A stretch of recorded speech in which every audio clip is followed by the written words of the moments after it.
Welcome back. I've been gone for a while, but in my defense, I've been sick with COVID now for more than a week, and I got to tell you, I have not felt much like sitting in front of a camera and playing guitar. So it's been a rough week for me. I'm just now getting to the point where I don't feel like I'm gonna pass out every time I walk 15 steps. So, figured I would come to you today with some helpful words of advice as far as now not necessarily guitar that you might want to use for specific things, but let's say pickups alone, right? Now, a lot of guys there are single coil guys, there are humbucker guys, and then there are both. I'm sort of both, right? I love my Fender for those bell-like clean tones that you just can't get on any other guitar. Let me just pull one up real quick, and I'll tell you. I'll give you an example of what I'm talking about. Bell-like clean tones, just beautiful tones that you just can't get from a humbucker. Humbuckers tend to be a lot hotter. Like the name suggests, it's a humbucker, so there's a lot less noise. There's unfortunately at times, if I go heavy gain with this guitar, there's a ton of noise from the pickups. I tend to put up with it because it's got such a unique sound. But for those moderate, clean and mild distorted tones, this thing just sounds so good and so sweet. And I'm going to pull combination of my middle and neck pickup and let you hear what I'm talking about as far as that bell-like sound.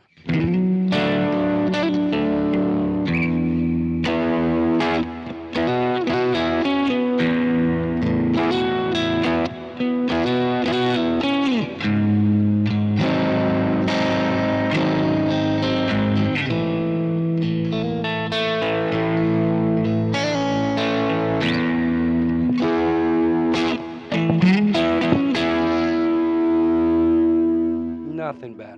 The Strat's really just perfect for it. I tend to use I will if I'm writing or if I'm gonna like go play jam with some guys. I'm gonna play mostly classic rock stuff. I'm gonna bring either my Ibanez and my Les Paul, or I'll bring my Fender and my Les Paul. Because the Ibanez has a couple of pickup combinations that sound a lot like this Strat. They're really mild. They've got sort of sweet bell-like tones to them. That doesn't mean that you can't use high gain with a Strat. It's just that you're not going to want to shred Metallica with a Strat. It's not going to sound right. Okay. You're going to want to get a humbucker, something that, and a humbucker, not only does it cut the hum and the excess noise, it also gives you a nice, smooth, distorted tone. And that's for hard rock and heavy metal, that's what you want a smoother, distorted tone. And I'll let you hear this is a high gain patch that I use specifically for. I use this either with my Ibanez or with my Les Paul, and it's a great sounding patch with a humbucker. It does have some interesting sort of tones when I use it with the Fender. The Fender tends to bring out the highs. All Fender pickups do. All Fender pickups have a ton of high in them, especially that bridge pickup. That bridge pickup's just got a ton of highs. That's where most of the noise comes from when I play my Fender. And this is one of those patches that's a high gain patch, but it actually sounds really good with my Strat.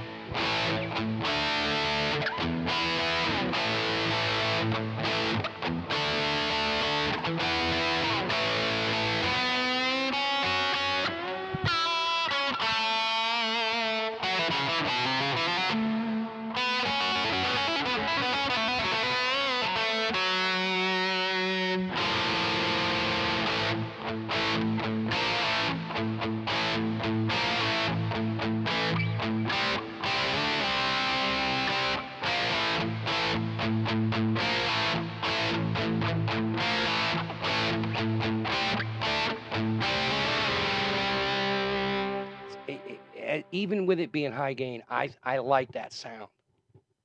Typically, if I'm going to record a high gain patch, I'm going to want to use either my Ibanez or my Les Paul simply because there's no extra noise. I don't want to have so much noise reduction on the patch or the sound or whatever that it tends to take away from the tone, and it can. Noise reduction's great. as long as you're not trying to fight too much noise, because it tends to kill the end of your notes. Your chords don't ring the way they're supposed to. Yeah, the noise is gone, but you lose a lot of tone in the process. So typically, if I'm going to play high gain patches, I will grab either my Les Paul or my Ibanez because both of those have humbuckers. The humbuckers in my Ibanez are not super hot. I was going to change them out, but then I realized that what I get is I've got the Strat on one end, which is super clean and with high gain patches a little noisy but worth it. And then I have the Les Paul on the other end, which is humbuckers and with high gain patches. It's just nasty. It's just ugly. Well, the Ibanez sits right comfortably in the middle of those two.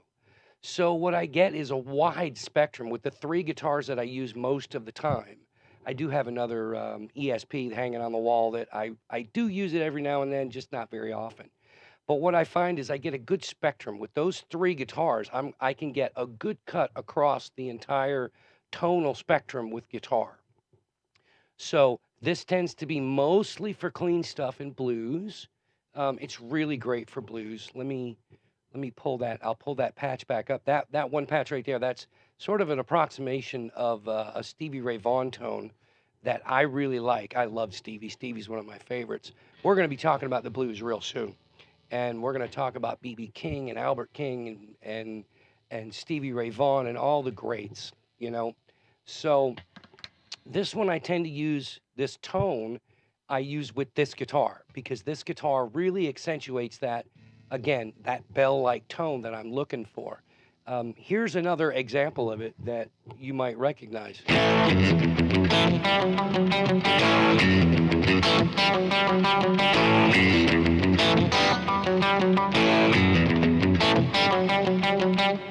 That's that Clapton tone. You're not going to get that typically. You're not going to get that with a humbucker. Only a single coil is going to do. And only sometimes a Fender is going to work. Clapton's tone's just uniquely recognizable. He did use, I think, an SG in the early days. He used an SG for a little bit and then switched to Fenders, and that was it.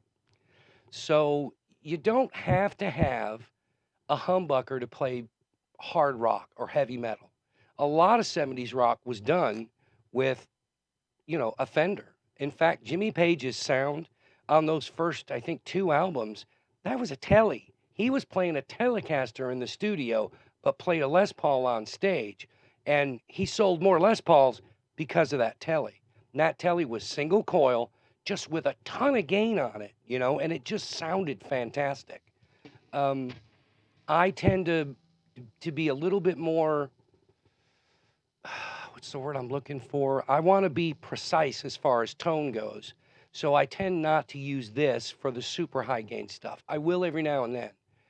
Generally not for solos. I'll use this with high gain for rhythm because I don't have to worry about the highs getting away from me on a rhythm sound. Whereas I do have to be very conscious when I'm playing a solo. If I've got high gain on the Fender, I'm going to be using that neck pickup, and that's going to get out of control on me. So you don't have to have a single coil to get Fender tones. It's just if you want to get really sweet single coil Fender tones. Okay. This one is my baby. This is my sweetheart. But these tones right here, I create patches. And in my ME80, I actually have banks of patches set up for this is for my Fender, this is for my Ibanez, and this is for my Les Paul. And the Les Paul patches most of the time have the gain down a little bit because those pickups are super hot, man. I mean, they just go out of control on me fast. So I got to be real careful about how much gain I'm adding. This one, on the other hand, I tend to use this a lot for blues or for mellow stuff. If I want just a clean electric guitar sound, it's going to be this. Or occasionally I'll throw my Ibanez in there with the neck pickup selected, and it's got those really nice, clear, fat tones. This is just so sweet.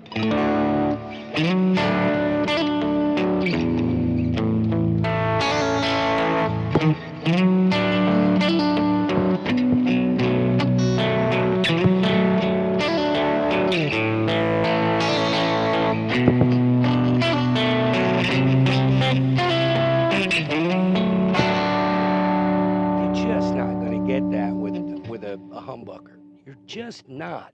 It's it's it's. I know it's not particularly fair.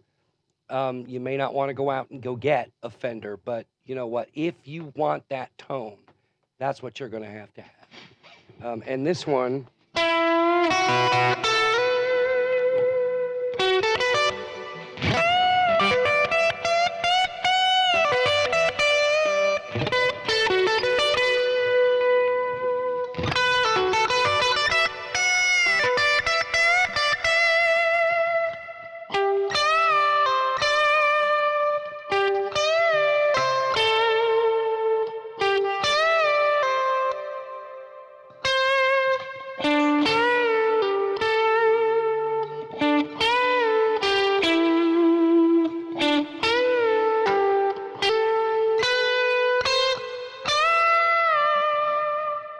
you're just not going to get that without that Fender crispness to the tone.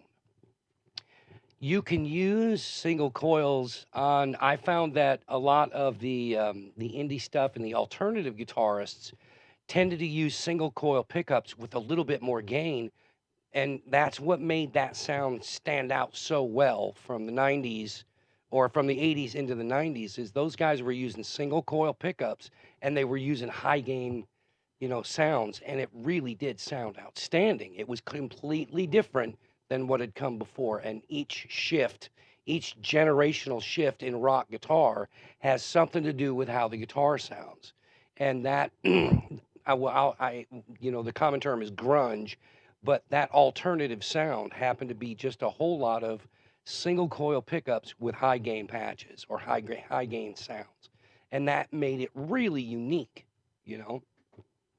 So this is liable to be a nice short one because I'm still not feeling 100%. I'm sick as a dog right now. I'm not kidding you. So don't think that it's written in stone that if you want to play hard rock or heavy rock that you have to have a Les Paul or you have to have a humbucker or whatever. You don't. You don't. You go what sounds good.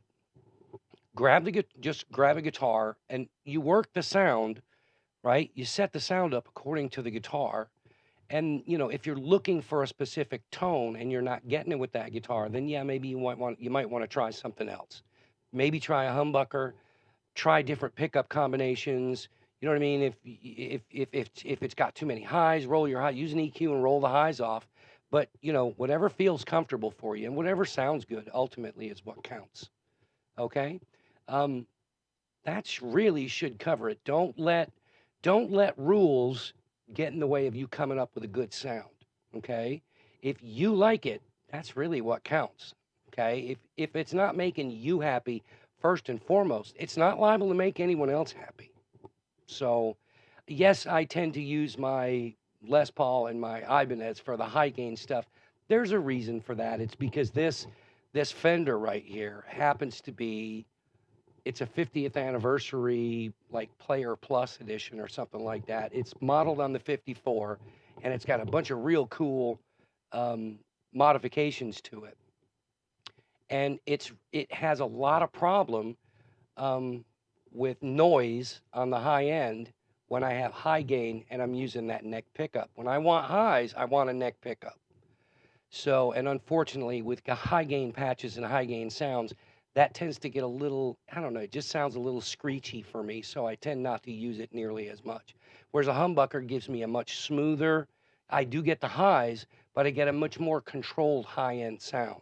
And that's really what I want. When I'm recording, I don't want to fight noise. That noise is the number one enemy of the home recording enthusiast. Noise, any noise whatsoever is your enemy.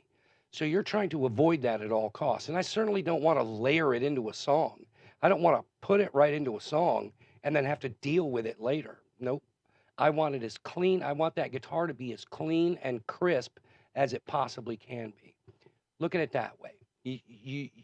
You're going to want to make sure that, I mean, even if you're playing live, you're going to want to make sure that it doesn't go out of control on you because no one likes that screech. No one. Your bandmates certainly won't like it.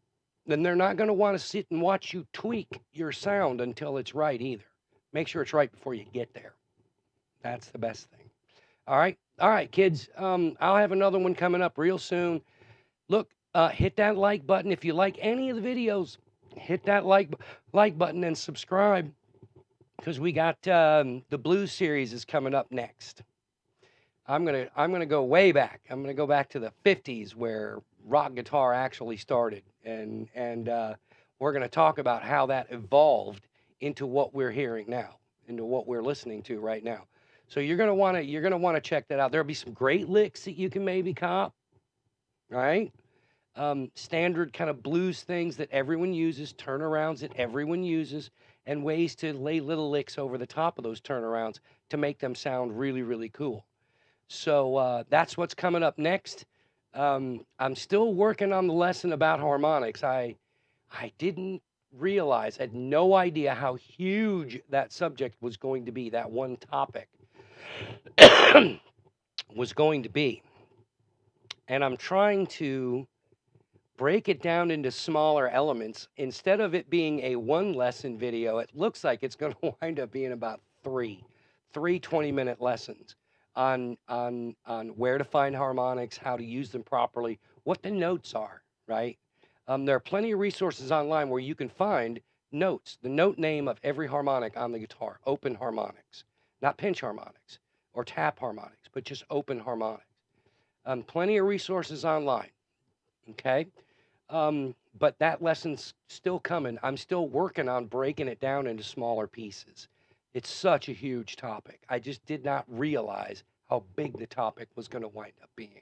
So, but that's all we're going to do today. Single coil pickups are not your enemy. They're just not. You need to, if you have a guitar with single coil pickups and you love playing it, then find a way to make your sound fit the guitar. Okay? The guitar's the heart, right? If you want to hear the guitar, don't put so much gain in it. If you want to hear the distortion, put some more gain in it. That's always the problem with with distortion and overdrive pedals. I do. I know I'm guilty of it. I have a tendency to just add gain until that little, the hairs on the back of my neck stand up, and that's not always the right thing to do. Okay, you got to want to hear the guitar as well. Okay, so peace, my friends. Like and subscribe, and there's good stuff coming. I promise you. All righty, we'll see ya.